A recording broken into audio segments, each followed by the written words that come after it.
canke mwaramutse banywanyi bacu bivanye n'aho muherereye mudukurikira mu makuru atandukanye aba avugwa, tubashikiriza amakuru avugwa muri politike ariko nanone tukaba tuba dufise amasoko atandukanye aduha inkuru, tukanabashikiriza amakuru avugwa ku mbuga ngurukanabumenyi, hari ibiba vyagiye biratangazwa mu binyamakuru n'ayandi makuru menshi muba mwaragiye muranyegezwa, vyose turavyegeranya mukabikurikira nido nido. Ndabahaye ikaze rero mw'isango ry'amakuru, tuzanye amakuru yihuta, ni amakuru adasanzwe avugwa mu butegetsi nanone nk'uko twabibemereye ko tubashikiriza inkuru nyinshi. Hari kuvugwa ibibazo bitari bike mu gihugu c'Uburundi, haravugwa ibibazo vyo kutumvikana mu ndongozi, haravugwa umwikeko ndetse no kunyinyurana kudasanzwe mu barongoye igihugu, ariko nanone ivyo bikaza vyiyongera ku bibazo vyinshi abarundi barimwo, ibibazo vy'ubukene, ibibazo vy'ubutunzi, biboneka ko abategetsi bariho muri kino gihe bananiwe gutorera inyishu. Ninde yoba yinyegeje inyuma ya bino bintu vyose? General Guillaume Bunyoni yahora ari umushikiranganji wa mbere w'u Burundi, ni umwe mu bantu bakomeye cane kandi b'ibihangange bavuga rikijana mu gihe yari akiri mu mabanga, ariko akaba afise inshuti n'abagenzi, akaba afise benshi bapfungura kubera we, akaba afise benshi bakoranye, hari abo yafashije gushika mu mabanga, hari vyinshi Bunyoni yakoze, ariko nanone abo bose bakaba bataranezerejwe n'ipfungwa ryiwe. Bunyoni apfungwa havuzwe ko yoba yagerageje gutembagaza ubutegetsi, ariko ivyaha yagirizwa vyagiye birongerekana umunsi ku yundi, muri kino gihe ho icaha gikomeye Bunyoni yagirizwa ni ukugerageza kwica umukuru w'igihugu akoresheje umupfumu, uyo mupfumu nawe akaba ngo yaramupapuye Perezida Ndayishimiye, uyo mupfumu yitwa Emmanuel Nikazohera, uyo rero akaba yaravuzwe cane muri dosiye y'urubanza rwa General Guillaume Bunyoni. Perezida Ndayishimiye aheruka kuvuga ko hari abantu bazingamitse igihugu, aribo bariko baratuma ibibazo ivyankenerwa bibura mu gihugu, ngo ikena ry'igitoro, ikena ry'amafaranga mvamakungu n'ibindi bibazo bitari bike bihanze Uburundi, ngo vyoba arivyo biriko biratuma ngo hoba hari akarwi k'abantu kavyinyegeje inyuma katagomba ko igihugu c'Uburundi gitera imbere kugira ngo abanyagihugu baje mu mabarabara bagumuke biyamirize ubutegetsi buhari. Ayo makuru perezida arayafise, ariko nanone ikibazo gica caduka ni ukwibaza uyo muntu wundi mushasha yoba ari nde yemwe?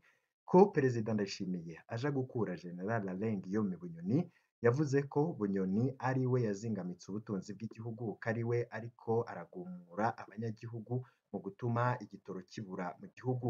Muri kino gihe hoho ninde yoba yinyegeje inyuma y'ivyo bintu? Ivyashikiye umugore wa General Guillaume Bunyoni agiye kumuraba aho apfungiwe mw'ibohero ry'i Ngozi, ibi navyo birateye ubwoba kandi birateye n'amakenga. Biravugwa ko ca kibazo c'amangetengete ngo naco kikibonekeza, kandi ngo ibintu biracakomeye cane.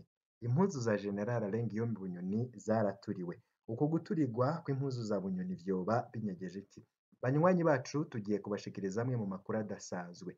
Ninde yoba ariko aratuma ibibazo nk'ibi vyose vyibonekeza mu gihugu hagati ya General Guillaume Bunyoni, Reveriyano Ndikuriyo, umunyamabanga mukuru wa CNDD-FDD, na Gervas Ndirakobuca, umushikiranganji wa mbere w'u Burundi. Mu masengesho Perezida Ndayishimiye yateguye ni igikorane co gushimira Imana ku myaka Perezida Ndayishimiye amaze ari ku butegetsi. Perezida Ndayishimiye yavuze ko hari akarwi k'abantu koba kariko karatuma ivyankenerwa bikena mu gihugu, kugira ngo abanyagihugu bagumuke, maze bagumuke ku butegetsi, maze biyamirize ubutegetsi buhari. Perezida Ndayishimiye ntiyapfuye kwaduka ngo avuge ibintu mwene ivyo, arazi neza koko ako karwi gahari. Amakuru dufise avuga ko amakuru menshi yavuye mw'iperereza agashikirizwa umukuru w'igihugu Ndayishimiye Varisito, yerekana ko hari agahaze mu butegetsi bwiwe, kandi ko rwose hari akarwi kagomba kumutembagaza. Ariko nanone muri abo bantu batatu mejeje kukubwira, harimwo umunyamabanga mukuru wa CNDD-FDD, hakabamwo umushikiranganji wa mbere Gervas Ndirakobuca, twababwiye ko yamaze no kwandika ikete ryo gutanga imihoho, ndetse n'umukuru hakanavugwamwo General Alain Guillaume Bunyoni apfunzwe ariko abamuyoboka bakaba aribo babandanije ibikorwa yari yatanguje byo kwankisha ubutegetsi bwa Perezida Ndayishimiye abanyagihugu. Muri abo rero Perezida Ndayishimiye arazi ko harimwo abatamwerekwa kandi aribo bariko baratuma ibintu biba ikibazo gikomeye mu gihugu c'u Burundi.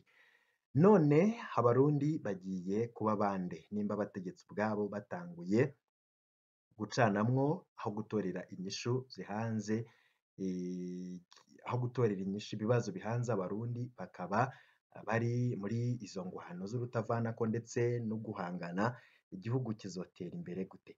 Harageze ko abanyagihugu babona ko intwaro ihari muri kino gihe atari intwaro ibipfuriza ineza n'uwo wose yoza avuye muri ubwo butegetsi iyo vuga kaje guhindura ibintu nta na kimwe kizashobora guhinduka mu Burundi ngo hatajeho intwaro nshasha y'uwundi mugambwe.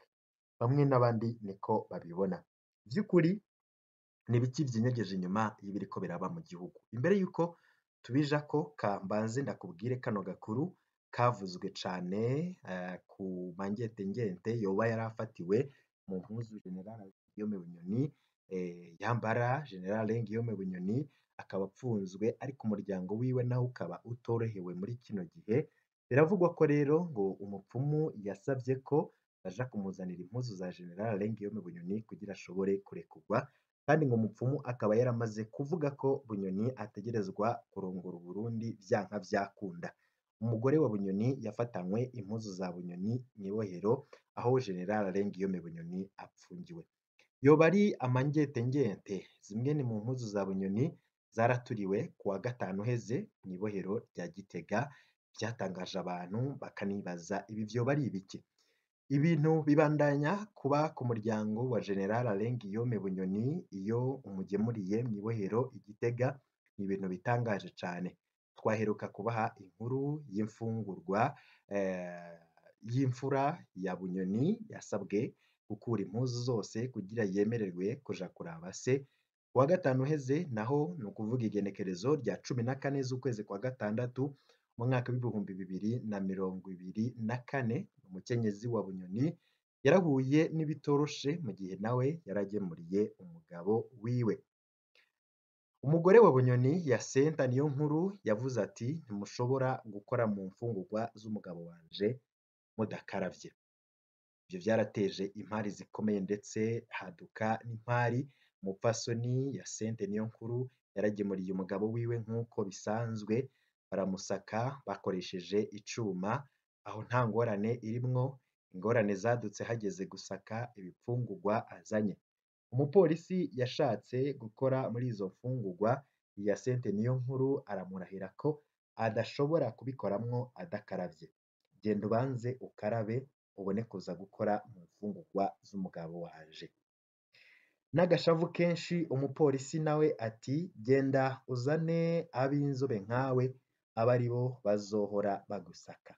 Umupolisi aca araja kwitwara kubamukurira ngo aranse ko ndamusaka, abandi bati mwihoze.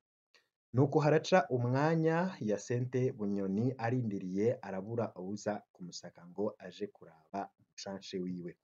Yasente Niyonkuru aratinda araja kubaza ati mbega uyu munsi sinza kubona uwo naje kuraba. Niho bamuha umupolisi muto mu mapete, araheza arakaraba abona gusaka za mfungurwa za Bunyoni. Yasente Niyonkuru arinjira aramugemurira umugabo wiwe. Impuzu za Bunyoni zikaba zarafashwe, impuzu yambawe n'umugabo wanje mushaka kuyijana hehe? Ico ni ikibazo Yasente Niyonkuru yabajije. Hageze ko Yasente Niyonkuru asohoka, abapolisi barasubiriye baramusaka. Mu vyo yari asubije inyuma harimwo umwambaro wa General Alain Guillaume Bunyoni.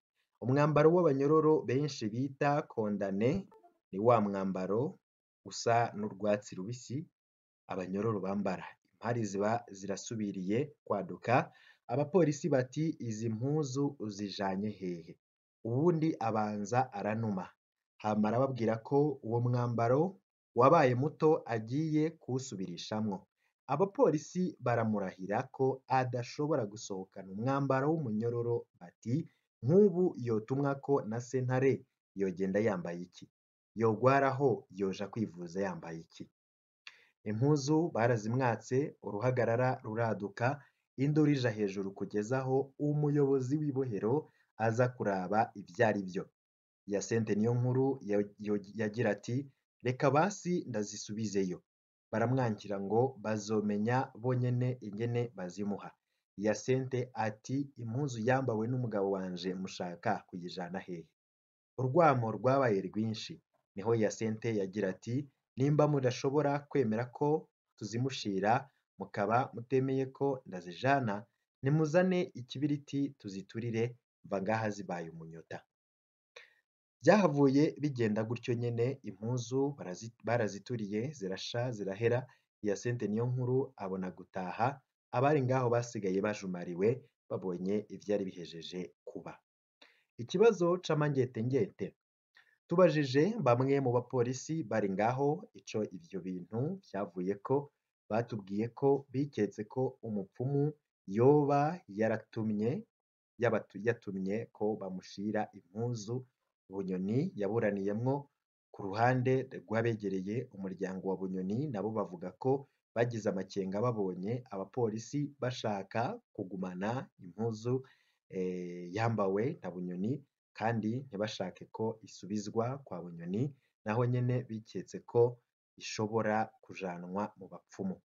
Abapfumu amangetengete, iki ni ikibazo kibandanya kwiganza muri dosiye ya General Alain Guillaume Bunyoni.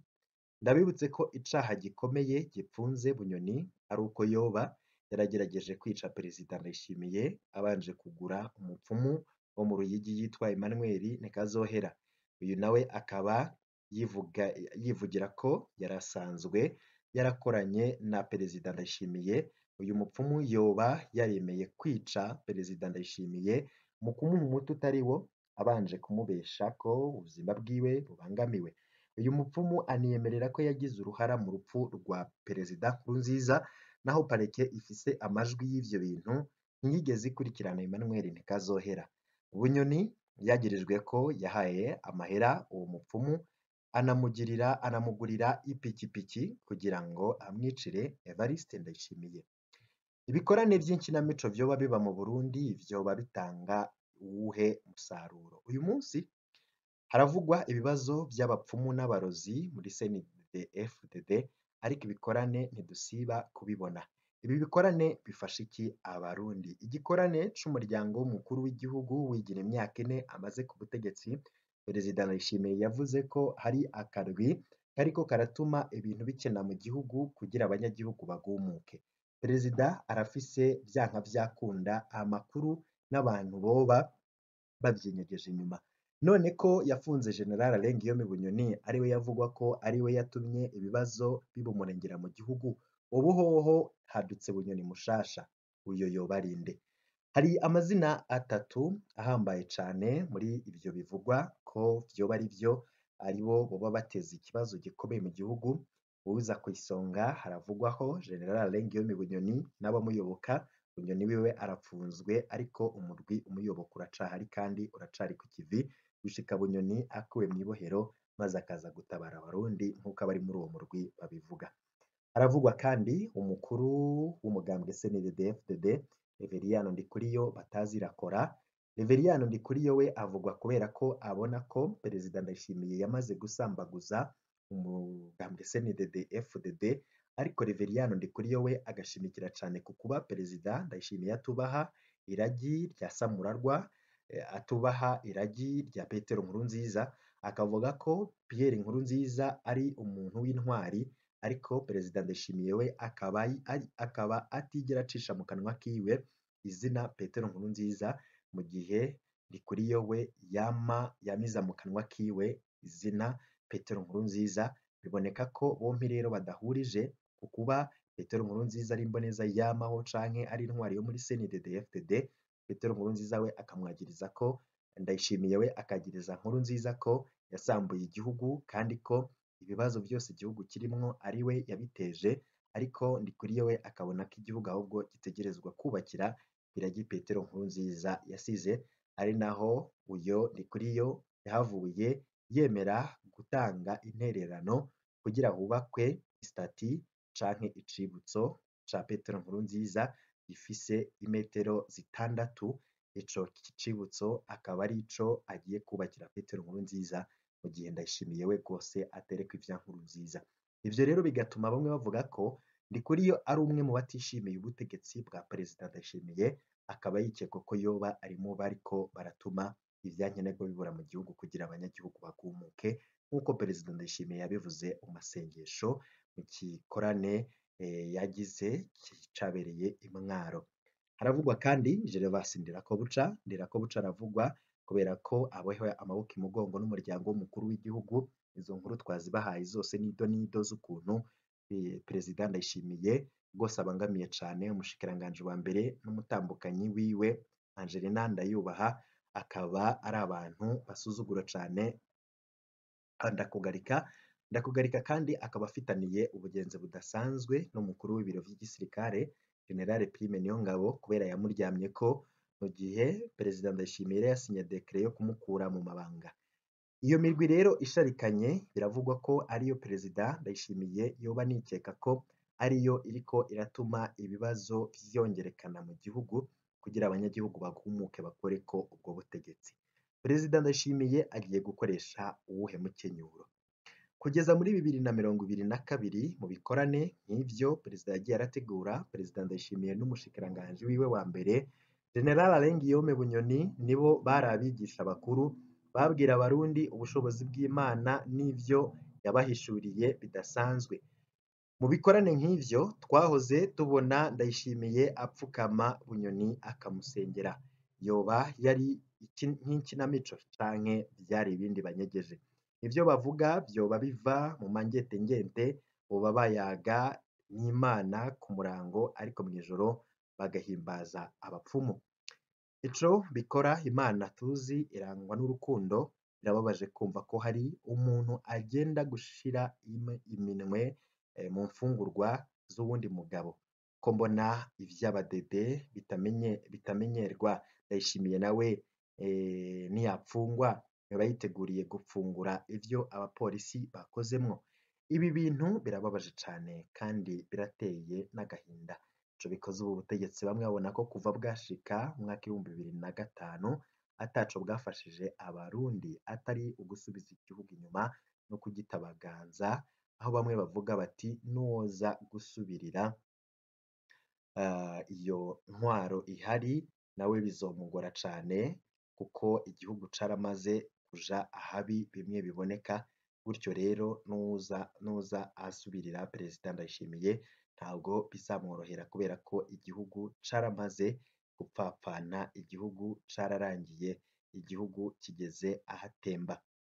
Banywanyi bacu, amwe mu makuru avugwa cane nuko inzu iriko irasha, ariko nanone turi kugaruka cane ku nkuru ziriko ziravugwa mu gusharikana kuri hagati y'abo bategetsi, ariko ntitwokwibagira kubabwira ko hari ikintu kidasanzwe kiriko kiraba. Mbega barundi muzokwemera Imana ryari? Iyo ubutegetsi bwa CNDD FDD butagifise inyishu ku bibazo vy'igihugu buca buhungira muri Bibiliya. Ku bwa Perezida Ndayishimiye abarundi bari mu rugendo nk'urwo abayahudi bakoze bava mu Misiri, Egiputa baja mu gihugu cabo c'isezerano Isiraheli. Urwo rugendo rwamaze imyaka 40, abayahudi bararuboneyemwo amagorwa menshi kubera ivyaha vyinshi. Ndayishimiye avuga ko ibibazo abarundi bariko baracamwo arico kimwe n'ivyo abayahudi baboneye mu rugendo. Hano umuntu yoca amubaza ko igitoro kibuze kubera ivyaha vy'abarundi, isukari, n'ibinyobwa n'ibindi vyinshi vyoba bibuze kubera ivyaha vy'abarundi, ifaranga ry'Uburundi ryoba ririko rirata agaciro kubera ivyaha vy'abarundi. Mbega abarundi boba bariko barakora ivyaha kurusha ibindi bihugu vyose mu karere no mw'isi, ku buryo igihugu c'Uburundi mu bihugu vyose vyo kw'isi arico kiza ku mwanya wa nyuma? Ni ibintu bibabaje kandi binateye agahinda. Mu rugendo rw'abayahudi Imana yavugana na Musa. Mbega ivyo Ndayishimiye aduhishuriye yoba nawe nyene asigaye abivugana n'Imana? yoba asigaye ari umuvugishwa? Mbega abarundi nabo bariko baja mu gihugu citwa gute? Ibi ni ibibazo abarundi benshi bibaza. Ndayishimiye arivuguruza mu majambo yiwe. Evariste Ndayishimiye aragwa akagaruka ati twebwe turi mu gihugu c'amata n'ubuki. Ubu rero turiko turakora bwa buki. Aragabisha abidoga ko bazoronka imivumo.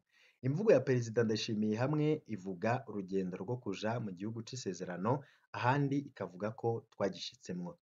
Mbega burya iyo umunyagihugu abajije abamutwara igituma batariko baramuha ivyo bamwemereye baciyamamaza, baba bakoze icaha? Uwusavye ko igitoro kiboneka aba yikwegeye imivumo. Umubajije iyo bajanye uwiwe yanyurujwe aba akoze icaha. Uwubajije iyo bajanye uwiwe aba akoze icaha vy'ukuri. Ubwo kuvugisha Imana ivyo utavuze siko kwikwegera imivumo. Mbega burya muri Bibiliya abami nibo nyene bahinduka abahanuzi. Bibiliya iranavuga ivyashikiye umwami Sawuli amaze kuja guhanuza abapfumu, n'ubundi aragaba kuko ibiriko birabera mu gihugu ciwe navyo nyene bishobora kuza atavyoroshe.